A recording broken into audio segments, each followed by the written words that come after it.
Hello and welcome to the Small Business Briefing. I'm Brian Calley, CEO of the Small Business Association of Michigan. Hi, everyone. Thanks for tuning in today. I'm Sarah Miller, Vice President of Operations. And instead of doing our regular welcome to our new member, we want to just say thank you to all of you for being small business owners because it is National Small Business Week. Yeah, this is just a good opportunity to take time to recognize and celebrate what it means to be an entrepreneur. And it's a grind sometimes. You have peaks and valleys, and most of you, of course, our audience are all or mostly small business owners. And so you put it all on the line. So thank you for that. There's a lot going on in different communities, and we've got some things, articles, and it's just different things that are happening. But it's also a good opportunity for those of us um, who either, in our case, work for small businesses or are small business owners yourselves, to recommit to telling your story and but then also supporting other small businesses. That's the cool thing about the community at SBAM. When you're a member of SBAM, you're part of a community of people who own businesses, and the way that community supports each other is an inspiration. So thank you all for the risks that you take and the difference that you make. All right. Well, I agree, Brian, and thanks for making sure we had a few moments to call that out today. But let's get to today's agenda, starting with unemployment here in Michigan. The rate holds steady again this month. So, what's happening below the top line on unemployment with jobs and the size of the workforce? Yeah, so this is now 5 months in a row at 5%. So 5.0% unemployment rate, and it's been 5 months in a row unchanged.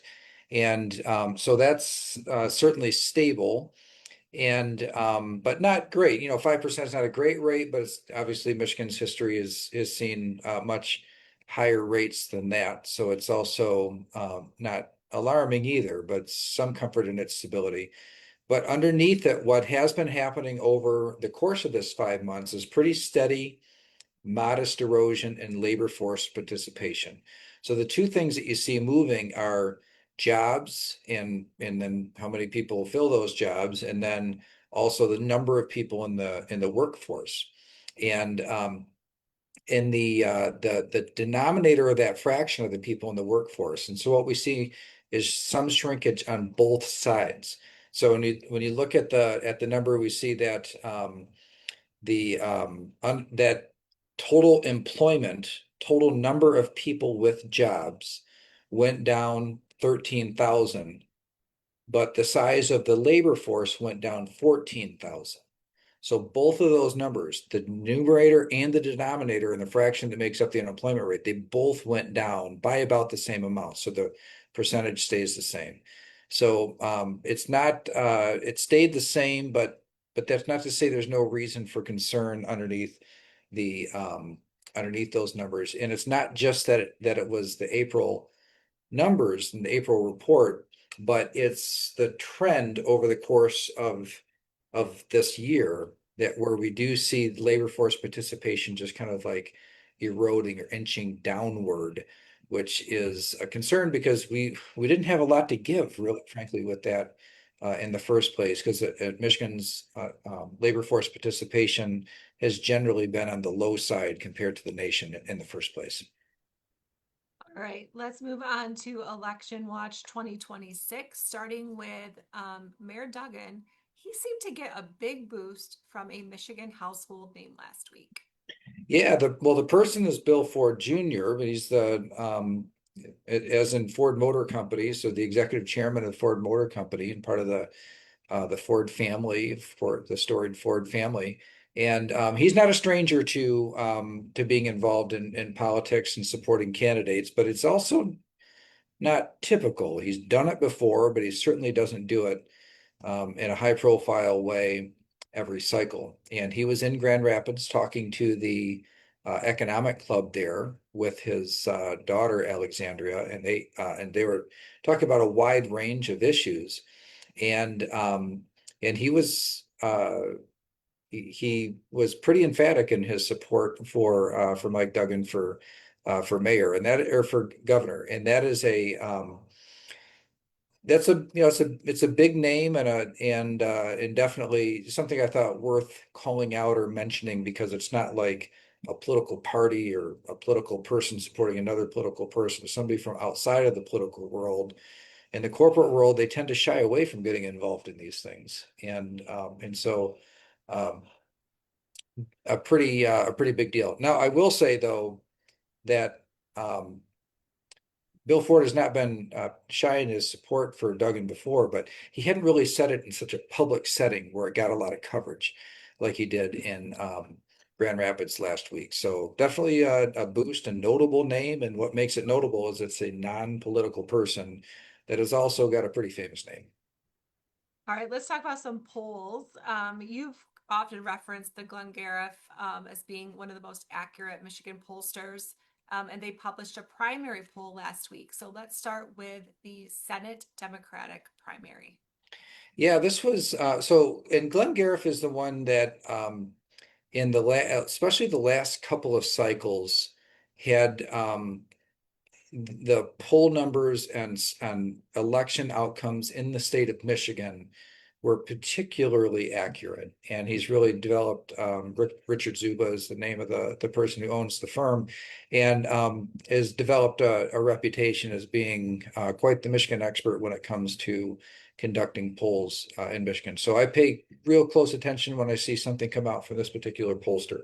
So uh, it's a three-way race. So we've got a member of Congress, Haley Stevens, that is running, and then Abdul El Sayed, who was the public health officer of Wayne County and for the city of Detroit before that, and then State Senator Mallory McMorrow. And in a previous poll, they were pretty much neck and neck in an Emerson College poll that we talked about a little while ago. Also a highly respected polling firm, but less Michigan specific expertise. So in this one, though, Haley Stevens at 25%, El Sayed at 23%, and McMorrow at 16%. So 25, 23, 16. Still pretty close when it comes to a three-way primary. This is, remarkably close actually between these candidates. In the previous poll, by the way, in the Emerson College poll, Haley Stevens was the was in third place, and in this one, she's in first place. I would put more stock in this than the Emerson College poll. And again, no disrespect to the Emerson College process, but in looking really kind of digging into it, one of the biggest differences was the weighting that they had of responses from people with with the college education. Is not unusual for there to be very different opinions in people who have college educations and people who don't have college diplomas or degrees, and um, and so there's weighting decisions that have to be made, and so anyway, this it looks awfully close with Stevens in the lead. That feels right to me. It's a pretty good read, but I will say that El Sayed definitely seems to have some real momentum. You mentioned Senator McMorrow, and she was actually in the news last week regarding some old social media posts she made. Those always do come back to haunt people, don't they? But how big of a deal is this?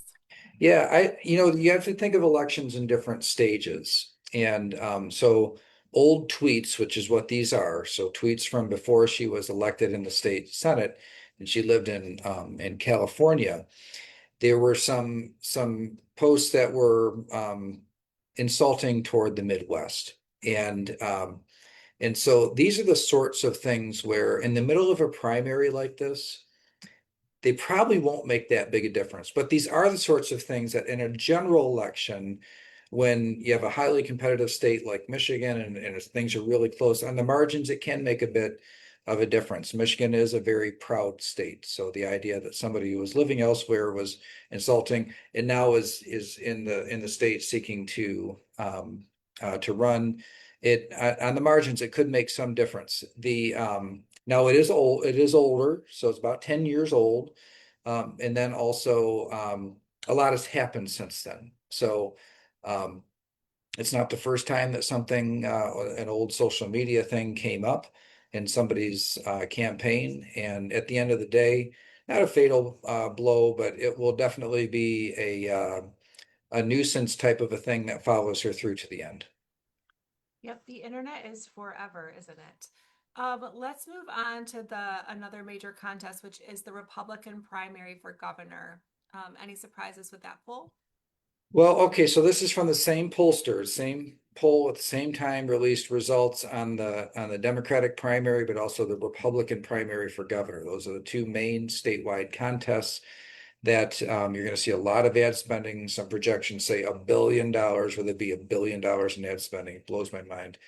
Um, Now, this one actually has John James in a fairly comfortable lead. And that matches up with most polls, but again, not there were a couple polls that showed it much closer than what I'm about to share with you. So John James at 37%, and then number two, Perry Johnson at 19.8%. So um, that's 17 points. That's quite a margin between number one and number two. But it does, I think it's worth noting though that Perry Johnson started very recently at zero because he was late in the race, um, and John James had been up higher in the high 40s. So he's definitely taken some support there, and there's a lot of months between now and the election. But nevertheless, a pretty, 17 points is not an insignificant margin. It's just smaller than it was. And then Mike Cox in number three at 9.9% or 10%. So really you see John James 37, Perry Johnson 20, Mike Cox 10 being the three kind of front runners. And then at 7% or 6.9%, Eric Nesbitt, Senator Eric Nesbitt. Not surprisingly, okay, these are the four candidates that have had like ads on TV and have an active social presence and real resources to spend. There's other people that are in the race. Actually, this poll included Tom Leonard, Speaker Tom Leonard, who has dropped out of the race since then. So um, the there's four, and the margins between them are a little bit closer than what we've seen in if you go back a few months.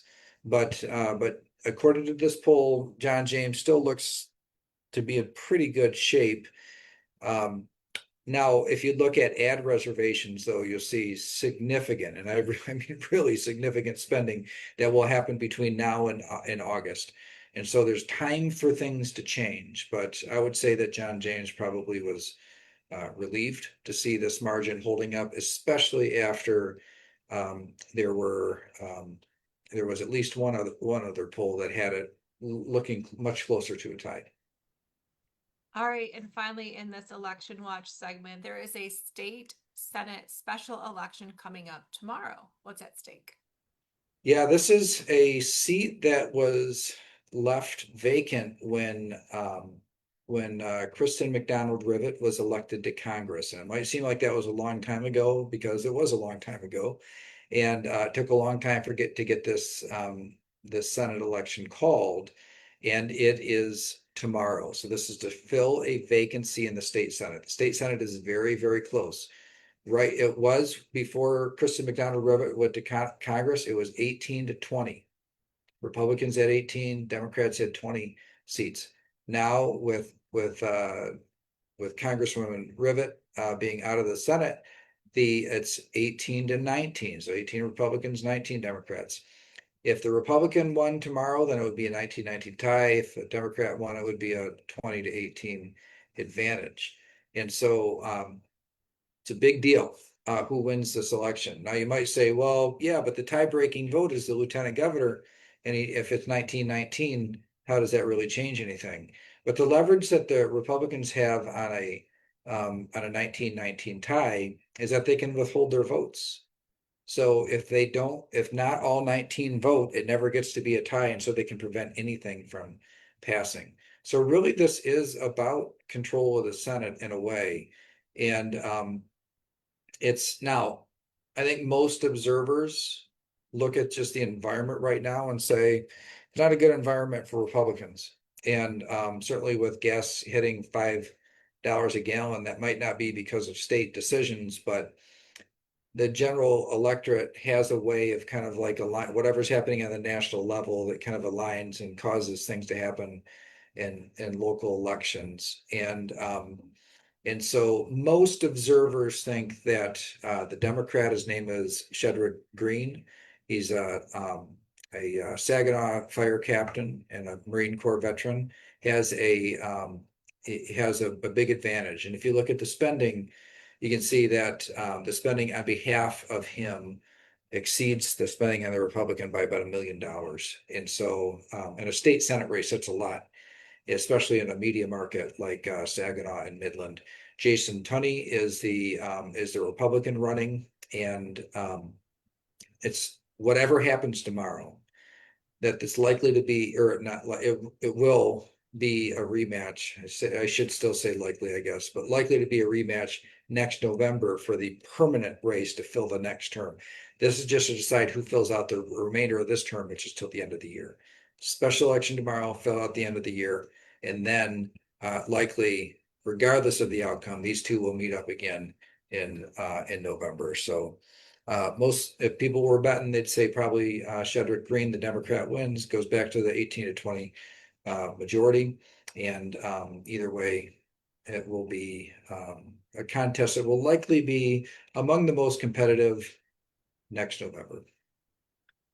All right, that is all that we had for you today, but I do want to draw your attention to a couple of upcoming events. One is this week in Marquette. We'll be at doing our owner to owner on May 6th from 4 to 6 p.m. at Provisions Marquette.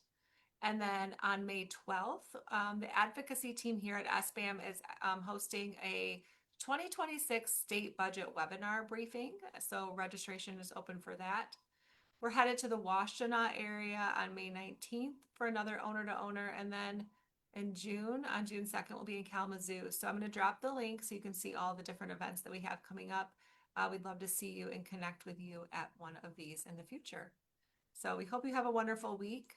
Celebrate small businesses this week and every week. And we'll be back here next Monday at 3 o'clock. Thanks, everybody. See you next time.